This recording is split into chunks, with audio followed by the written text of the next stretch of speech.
Maganda umaga, tanghali, hapon, gabi. Yan.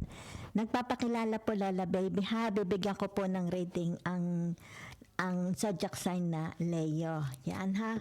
So tingnan po natin ha for the third week of June. Yan ha. So let's see muna po the energy ha for the third week of June. Ay, sipag ng kapitbahay ko. Linis-linis. Ay, serendipity. Yan, serendipity. Okay? Oo. So, ang ano ka pagkaunawa ko din eh. Okay? Yung tinatawag, halimbawa, may hinahanap kayo, ha? Sandalit, mahina ako sa English. Yun lang alam ko, ha? Okay. It's like, halimbawa, may hinahanap ka, no? Ba, sabihin natin, hinahanap mo yung martilyo, 'di ba? So sa halip na martilyo ang makita mo, 'di ba? It's like merong makikita ka halimbawa resibo ng kotse, 'di ba? Kumbaga dito it's like bigla na lang hindi itong hinahanap po, pero ito'y biglang bubungad sa iyo. Okay, yan. So yun ang nakikita ko. It's like tinatawag magpapaalaala sa iyo, 'di ba? Yan.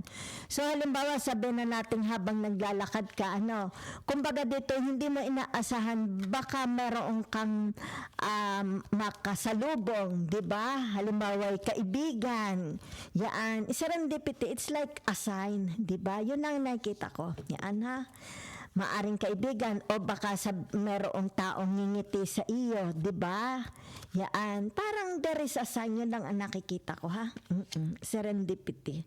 TikTok, ano ito? It's like meron ditong tinatawag na time frame. Yan ha. It's like mahalaga ang bawat oras sa inyo. Yan ha, okay? Maaring may deadline, 'di ba? Meron kayong hinahabol na deadline o may time frame, 'di ba? Yan. Baka kayo may kausap na tao, 'di ba? Meron kayong appointment, yan. So meron ditong tinatawag unfinished symphony. Yan ha, okay? Kung ano man ito, 'di ba? It's like siguro baka kaya ito, 'di ba? Yan magpapaalaala. It's like a sign magpapaalaala sa inyo, 'di ba? Whatever is this, siguro yung tinatawag na maaring kahos na sa oras, 'di ba? Kulang sa oras. Kasi meron dito is like kailangang tapusin. Yan ha.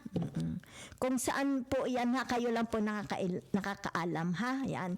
Saan mang areas ng buhay nyo yan, kayo lang po nakakaalam. Okay? Yan. So, meron ditong tinatawag peace. Yan ha. Okay? Katahimikan, di ba? Katahimikan ng loob, katahimikan ng buhay, katahimikan sa bahay, katahimikan. Yan ha. Makakaranas kayo ng katahimikan. So, meron ditong tinatawag na Treasure Island. Diba? Ay, baka kaya dito lumabas ang serendipity. Diba?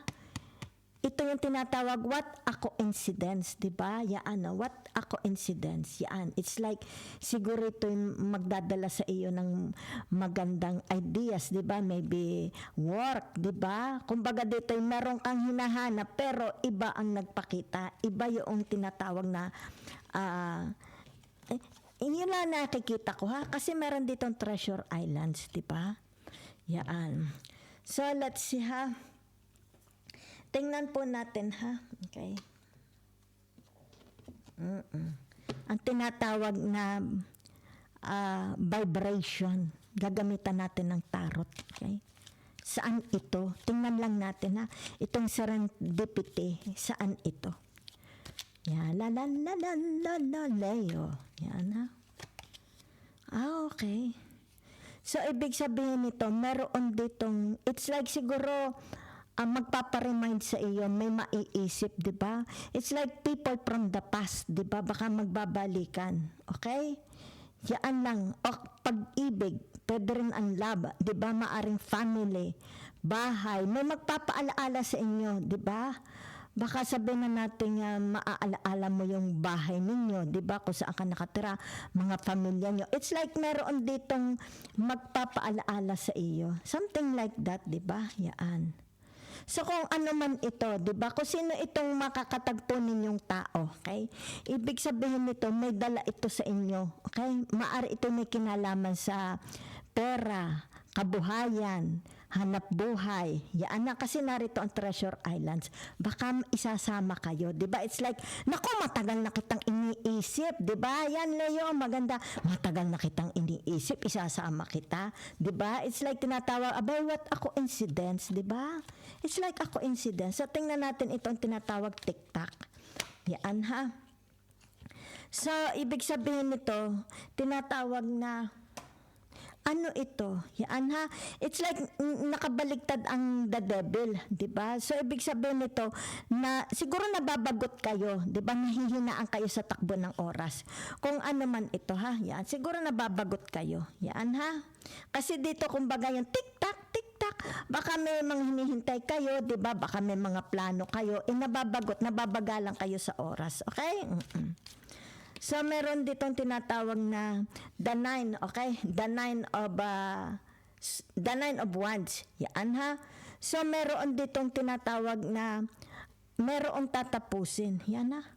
O kung halimbawa, kasi narito, di ba yan, o?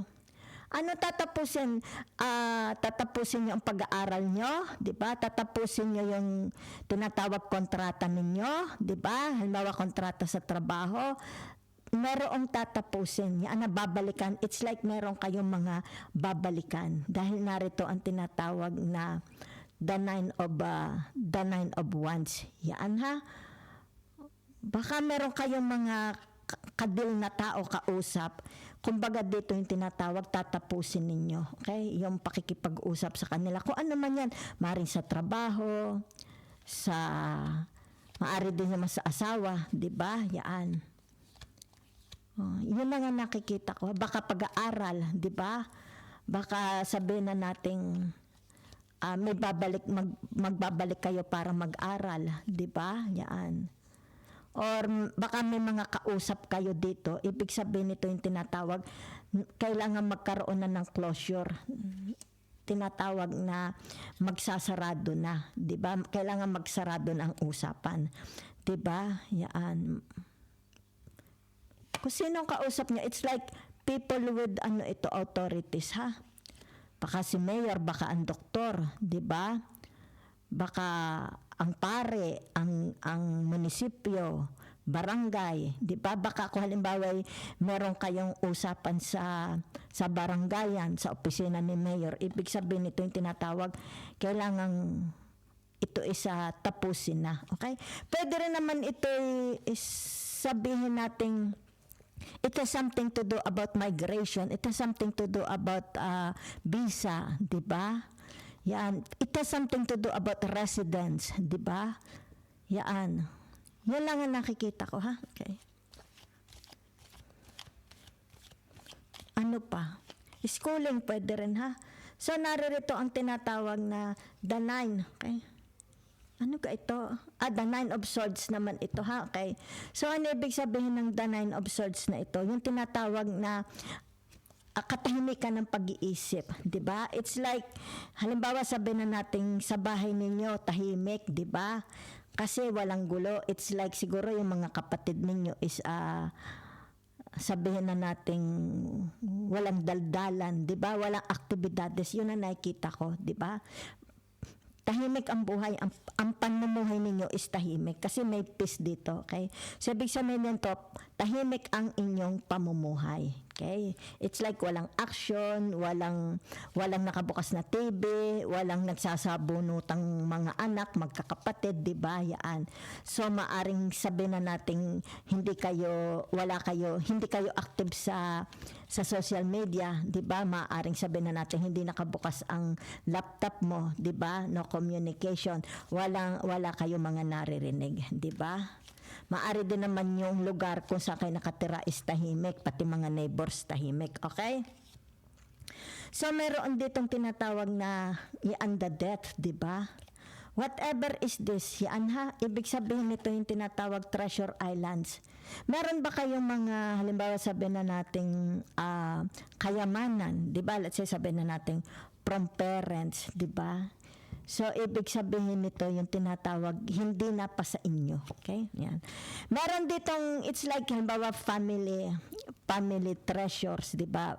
Halimbawa, yung mga lupa, di ba? Properties, yan. Ibig sabihin, hindi ka nakasama sa tinatawag na, halimbawa, will of testament, hindi kayo nakasama. Okay? Or yung tinatawag na merong umangkin sigurong iba, okay, ng tinatawag na mga properties, hindi kayo kasama. Yan ha.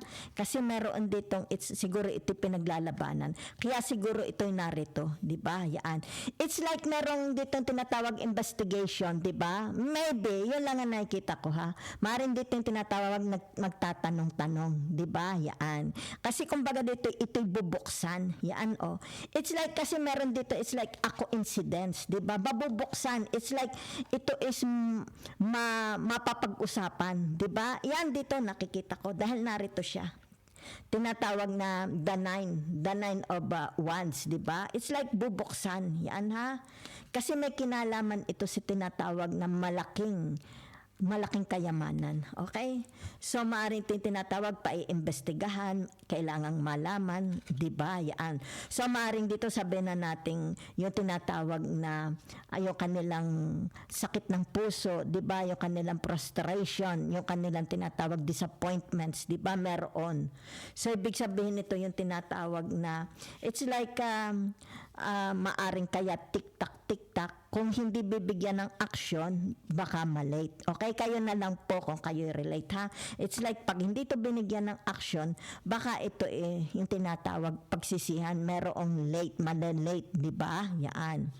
So whatever is this, ibig sabihin nito kailangan ito'y yung it's like ano tawag doon, i-reopen, di ba? Baka may mga kayamanan, di ba? Halimbawa isla ng kayamanan, mga lupain, ekta-ektaryang lupa, di ba? Ibig sabihin nito yung tinatawag hindi kayo nakasali, okay? Halimbawa sa bigayan, sa will and testament, di ba? Maaring may umangkin, yan na may umangkin. Pero nakikita dito it's like tinatawag a family gatherings. Magkakaroon dito ng tinatawag a big celebration. It's like makikita-kita, di ba? Ang mga halimbawa sabihin na nating mga tiyahin, di ba? Mga tao from the past, family, nanay, tatay, mga kapatid. Okay? Yan, hipag, parte ng asawa, yan ha. So let's see your tinatawag na love marriage, yan ha. Okay. Kung kayo married or sabihin na natin baka hindi kayo married, di ba? Titingnan lang natin. Okay? So, meron ditong tinatawag na the ten of swords. Yan ha. So, ibig sabihin ng the ten of swords na ito is yung tinatawag na ang kanyang, yan o, di ba, nag-o-offer siya ng bulaklak. So, ibig sabihin, ito yung tinatawag loyalty. Yung loyalty niya dito sa kapartner niya, okay? It's like expressing, okay, his love, his loyalty. It's like, ikaw lang nag-iisang babae sa buhay. Ikaw lang nag-iisang lalaki sa buhay, di ba? So, pwedeng ikaw yan, pwedeng kapartner nyo, di ba? It's like tinatawag dito, tinatawag na ikaw lang, okay? Ikaw lang ang mamahalin, di ba? Okay. So, naririto, yan ha, ang tinatawag na, ano ito, the hangman, yan ha. So, ibig sabihin ng the hangman dito, meron ditong tinatawag na either restricted, okay? Yan, restricted ang action niya. Maaring ito'y sabihin nating may sakit, di ba? Pwedeng na aksidente, pwedeng na paralyze, di ba? Or sabihin na nating nasa trabaho siya pero hindi siya makaalis. So, ibig sabihin nito siguro naiinip siya, di ba? Maaring naiinip siya, mabagal ang oras. So, siguro dito sinasabi dito, baka nami-miss na niya yung kanya family, yung asawa niya, especially asawa niya, di ba? Yan. So, nababagalan siya sa takbo ng oras. Okay? So, tingnan natin ha. So, meron ditong tinatawag na the King of Cups. Yan ha. Okay. So, ibig sabihin ng the King of Cups na ito is yung tinatawag na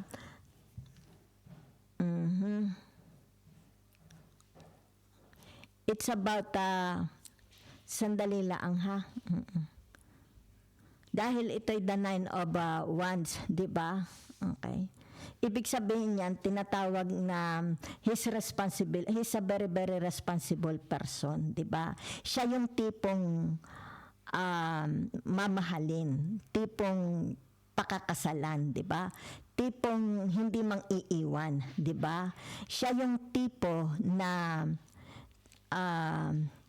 tinatawag na panghabang buhay. Yan ha, maaring ikaw, pwedeng kapartner mo, 'di ba? Yan. Pero meron ditong tinatawag na, kasi meron ditong unfinished symphony. Okay? Yan. So, ibig sabihin nito, meron lang po ako nakita, ha? Okay? Pwede mo namang i-mind, kung hindi, disregard nyo na lang, ha? Ibig sabihin nito, meron for some of you here, yung tinatawag, maaring ikaw, pwedeng kapartner mo, yung kanilang tinatawag mga exes. Okay? Yan, oh. Kasi narito. Diba? Meron dito serendipity, okay?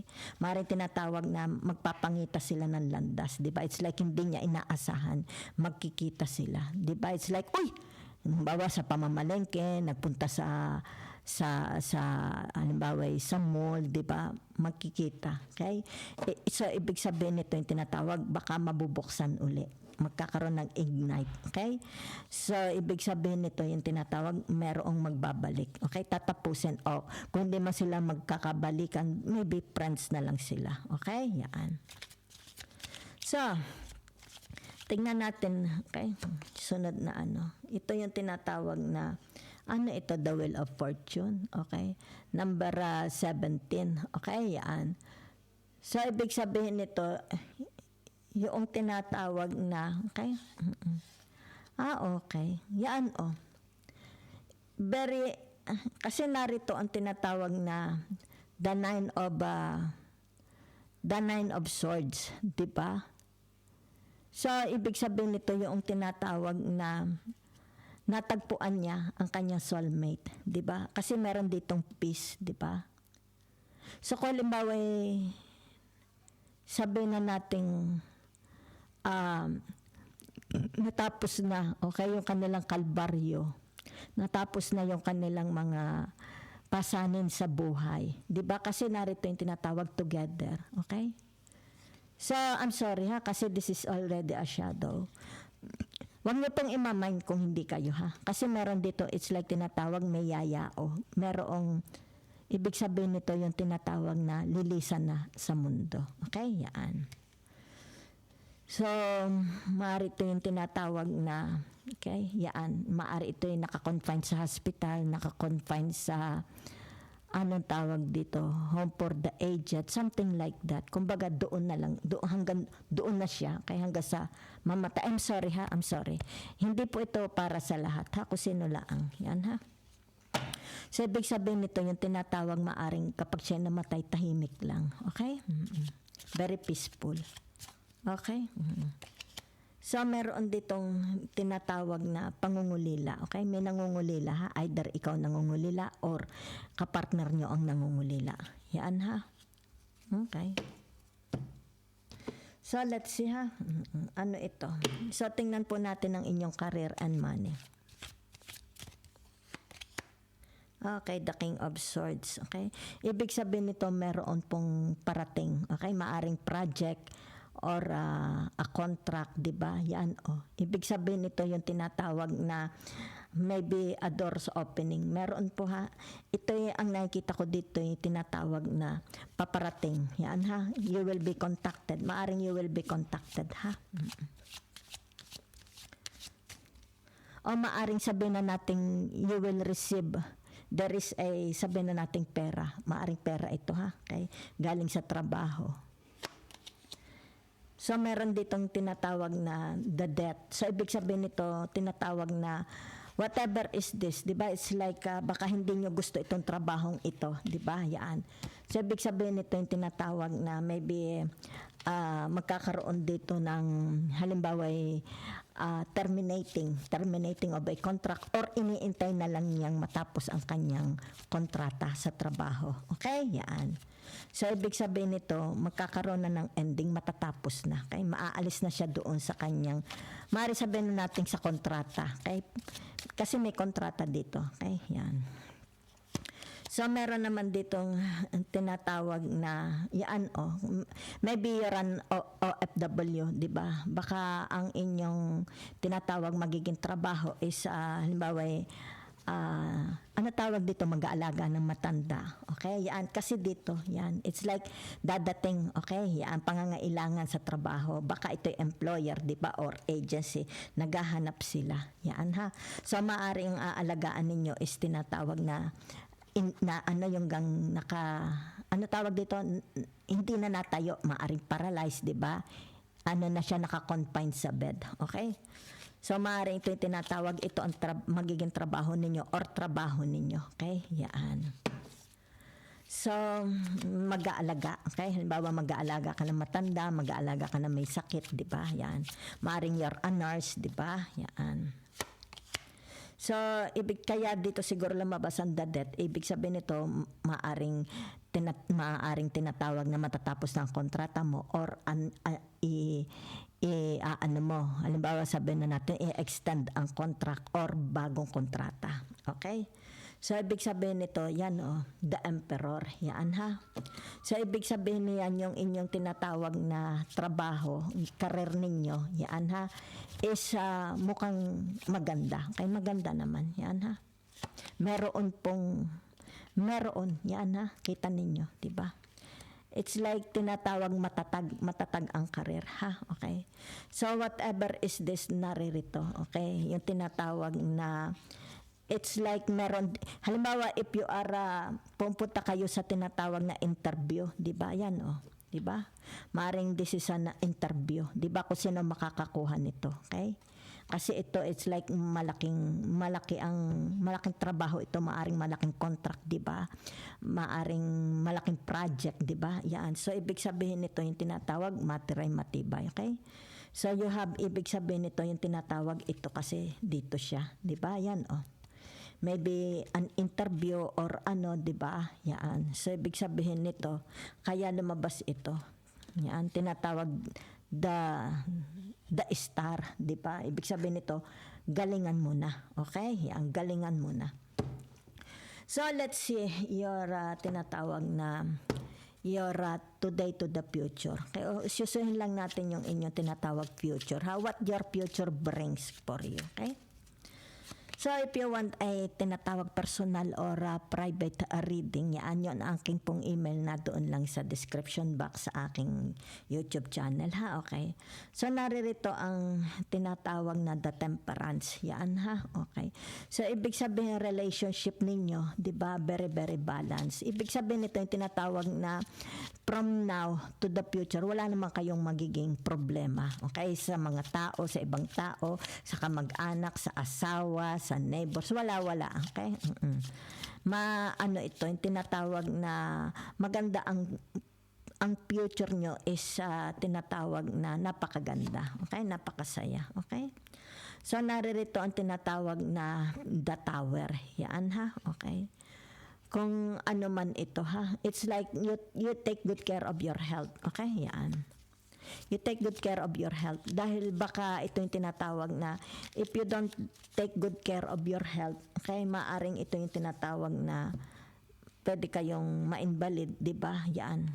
So, ibig sabihin nito, it's like tinatawag, take good care of your health, di ba? Especially your diet, yung mga kinakain ninyo, okay? There is a tendency na yung health ninyo in the future, okay? So, laylo lang kayo, ha? If you are drinking a lot of wine or alalay lang kayo, ha? Alalay. Dahil nakikita ko dito, it's like magkakaroon dito ng tinatawag stagnant. Di pa hindi magkikikilos na, okay? So, may mga losses. Okay? I think this is health. Okay? Magkakaroon ng losses. So, ibig sabihin nito, kaya lumabas ang tinatawag na the temperance. Be kind to your health. Be kind to yourself. Di ba? Yan. So naririto ang tinatawag na the ano gaari? The 8, okay, 2, 3, 6, 7, 8 exiled left for dead in the barren mountain. Okay, yan ha. Ibig sabihin nito yung tinatawag na the 8, the swords, di ba? The 8 of swords, yan ha. So ibig sabihin nito yung tinatawag na meron pong aalis, di ba? It's like in the future, I think now to the future ito. Kasi gusto kong malaman ng inyong future, di ba? So, ibig sabihin nito, yung tinatawag na meron ditong, it's like a marriage, okay? Sana huwag, okay? There is a marriage, ibig sabihin nito, yung tinatawag na magbe-break, okay? Yan. Magbe-break ang marriage, okay? So, you pray ha?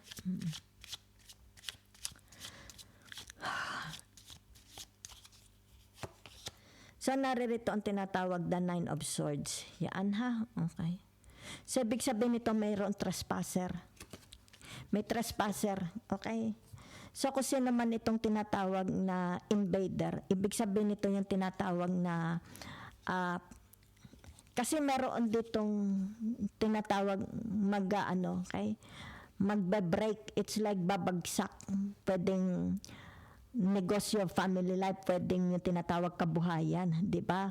Pwedeng marriage, pwedeng career, di ba? Pwedeng health, pwede yung tinatawag pinaghirapan ninyo. Yan ha, ngayon to the future, you have to be very, very careful. Kaya lumabas ang temperance, okay? Yan.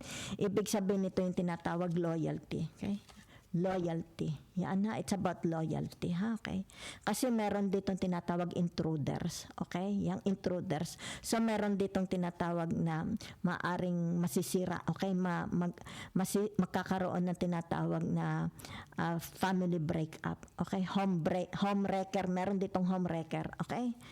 I am not frightening you, okay? I don't want to scare you. Pero ito po talagang nakikita ko ha. Meron ditong homebreaker, okay? Yan, invader. So be very, very careful, okay? So ibig sabihin nito tinatawag na kailangan dito matetest ang tinatawag na loyalty, di ba? Yan. Once na ito'y pumasok kasi meron ditong homewrecker ha? May homewrecker. So ibig sabihin nito, yan, gaano katatag, di ba? Ang puso ng taong ito, di ba? Is this person is going to live this relationship? Kasi nagbabadya, okay? Ang tinatawag masisira, maaaring masisira ang pamilya, magkakawatak-watak masisira ang pinag-umpisahan, ang mga pinaghirapan, okay? So, ibig sabihin nito, dito, ipakita, okay? Ipakita ng taong ito, okay? Ang katatagan ng loob niya, okay? If ever this happen, or yung tinatawag the loyalty.